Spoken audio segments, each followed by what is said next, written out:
11th class कार्बनिक यौगिकों के शोधन को हम आगे बढ़ाते हैं। आज नाइट्रोजन के आकलन की एक और विधि पढ़ेंगे, उसका नाम है ज़ेल्डॉल विधि। ज़ेल्डॉल विधि में हम नाइट्रोजन का आकलन करने के लिए नाइट्रोजन युक्त कार्बनिक पदार्थ लेंगे। सबसे पहले देख लें कि ये ज़ेल्डॉल फ्लास्क है जो लगभग शंकु के आकार का आपको दिखाई दे रहा है।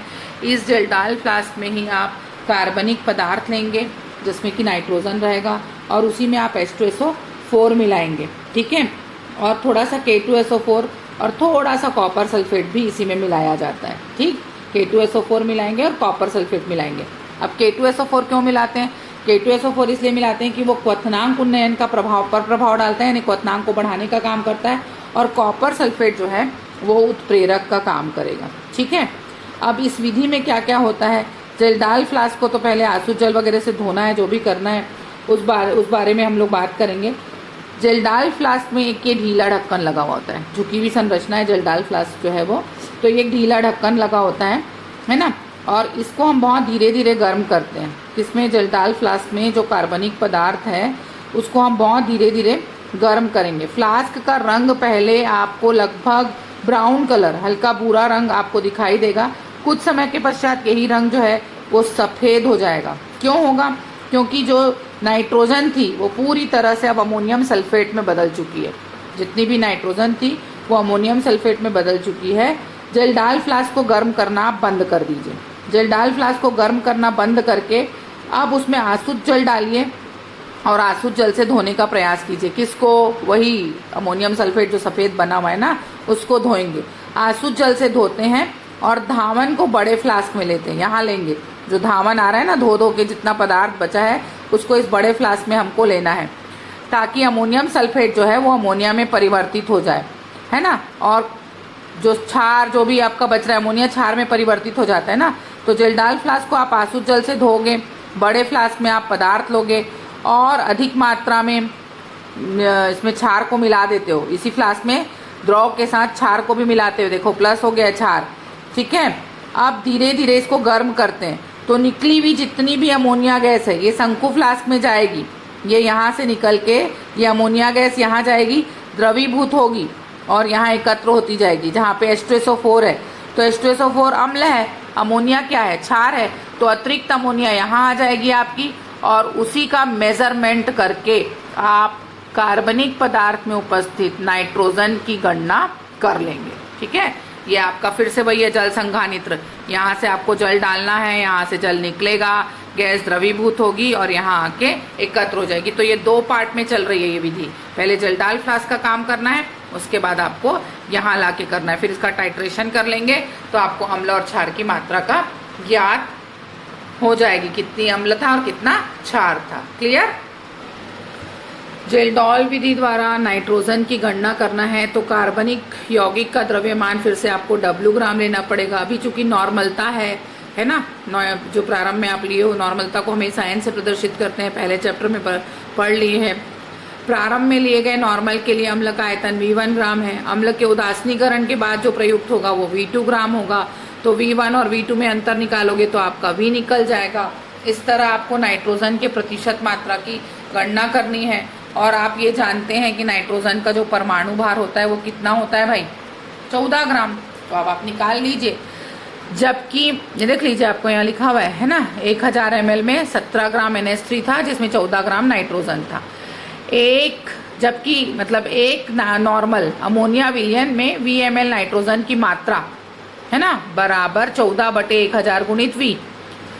समतुल्य नॉर्मल अमोनिया विलयन के VmL में सेम नॉर्मलता वाले तो नाइट्रोजन की मात्रा बराबर 14/1000 गुणित V गुणित N। V आयतन है यहाँ पे, N आपका क्या चीज़ है? नॉर्मलता है।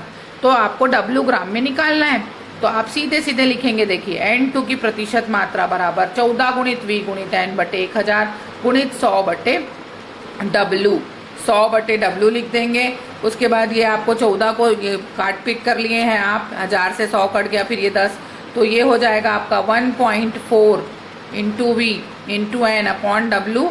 कितने ग्राम N2 के लिए ये, या आप अगर ऐसा निकालना चाहते हैं नाइट्रोजन की प्रतिशत मात्रा बराबर 1.4 गुणित प्रयुक्त अम्ल का आयतन गुणित प्रयुक्त अम्ल की नॉर्मलता बटे पदार्थ का द्रव्यमान। इस तरह से आप नाइट्रोजन का आकलन करेंगे। क्लियर। अगली और लास्ट विधि हम पढ़ रहे हैं कैरियस विधि, जिससे हमको हैलोजन का आकलन करना है। हैलोजन युक्त कार्बनिक पदार्थ को परख नली के समान इस कांच की नली में लिया जाएगा। इसी में आप कॉन्सेंट्रेटेड HNO3 लेंगे और AgNO3 लेंगे, है ना, सधूम रहेगा, सधूम मतलब धुआं युक्त, और इसको आप सील बंद कर देंगे। क्या क्या करते हैं इस विधि में देखते चले जाइए।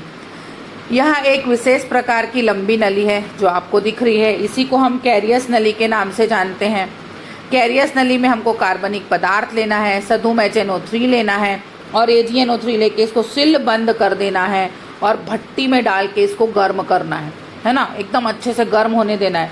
जैसे ही अभिक्रिया पूर्ण होगी भट्टी से इसको बाहर निकालेंगे और इसको ठंडा होने देंगे। उसके बाद इसके सिल को यहाँ से तोड़ेंगे। सिल को तोड़ने के बाद गैसीय पदार्थ जो CO2 वगैरह है वो बाहर निकल जाएगी और नली को आप आसूत जल से धोएंगे। इसी नली को आप आसूत जल से जो भी मटेरियल है उसको धोने वाले हैं, ठीक है। आसूत जल से धोकर बीकर में, इसको नली को आसूत जल में धोते हैं और सामान जितना भी पदार्थ है उसको बीकर में ले लिया जाता है। बना हुआ सिल्वर हैलाइड बीकर में अवक्षेप के रूप में आ जाएगा। इसी अवक्षेप को आप जैसे ही पानी से धोएंगे, सिल्वर जो भी हैलाइड, क्लोराइड, ब्रोमाइड जो भी है वो अवक्षेपित होगा। अवक्षेप होकर वो बीकर में आ जाएगा। उसको छानेंगे, सुखाएंगे और सुखाकर उसको तौलेंगे, जिससे हमें हैलोजन की मात्रा ज्ञात हो जाएगी। बहुत सिंपल सी विधि है, इसमें ज़्यादा कुछ नहीं है। अवलोकन कैसे करेंगे, फिर से वही बात है। कार्बनिक पदार्थ का द्रव्यमान लेना है आपको, कैपिटल W। सिल्वर हैलाइड जो लेंगे वो m ग्राम लेंगे। हैलोजन परमाणु X लेंगे। अब क्या सिल्वर हैलाइड आप बनाए हो ये आपको देखना है। आप AgX बनाए हो, AgX का मतलब कि आप Cl बनाए होंगे, Br बनाए होंगे, I बनाए होंगे, जो भी आप बनाए हो उसी से आपको करना है। अब देखो सिल्वर हैलाइड में आप यहाँ 108 धन X लिए हो, है ना, तो 108 धन X सिल्वर, 108 किसका है, सिल्वर का परमाणु भार है। X मतलब हैलोजन का लेना है आपको, जो भी हैलोजन, जबकि 108 धन X ग्राम सिल्वर हैलाइड में हैलोजन X ग्राम है तो m ग्राम में, तो X अपॉन 108 धन X गुणित m हो जाएगा। फिर लिखेंगे W ग्राम कार्बनिक पदार्थ में उपस्थित हैलोजन की मात्रा, जबकि W ग्राम में इतना है, X अपॉन 108 धन X गुणित m ग्राम, ठीक है। तो क्या करना है, 100 में निकाल लेना है भाई। तो X इंटू m इंटू 100, 108 धन X बराबर W। अब अलग अलग द्रव्यमान के लिए आपको अलग अलग सूत्र ये देखिए, हैलोजन की प्रतिशत मात्रा में हैलोजन परमाणु का द्रव्यमान, AgX का अणुभार लेना है आपको, गुणित अवक्षेपित का द्रव्यमान बटे कार्बनिक पदार्थ का द्रव्यमान गुणित 100, इसी का शॉर्ट फॉर्मूला। तो क्लोरीन के लिए लोगे तो यहाँ 35.5 और 143 आएगा, x/m गुणित 100 आएगा, ये क्लोरीन के लिए आएगा। सेम आप ब्रोमीन के लिए लोगे तो ये देखो ब्रोमीन के लिए 80 आ गया, ठीक है ना, तो 80 बटे 145 गुणित ये आएगा। और आयोडीन के लिए लोगे तो जहाँ 80 आया है वहाँ 127 आप लेने वाले हो। आयोडीन के लिए अगर आप लोगे तो 127 ले लोगे। देखो 127 बटे 235 AgI का द्रव्यमान बटे कार्बनिक पदार्थ का द्रव्यमान गुणित 100। ब्रोमीन के लिए 80 बटे 188 AgBr का द्रव्यमान कार्बनिक पदार्थ का द्रव्यमान गुणित 100। तो आप इन तीनों फार्मूलों से इसके न्यूमेरिकल बना सकते हो। ये चैप्टर यहाँ हमारा खत्म होता है। अब अगले चैप्टर की बात हम करेंगे, ठीक है।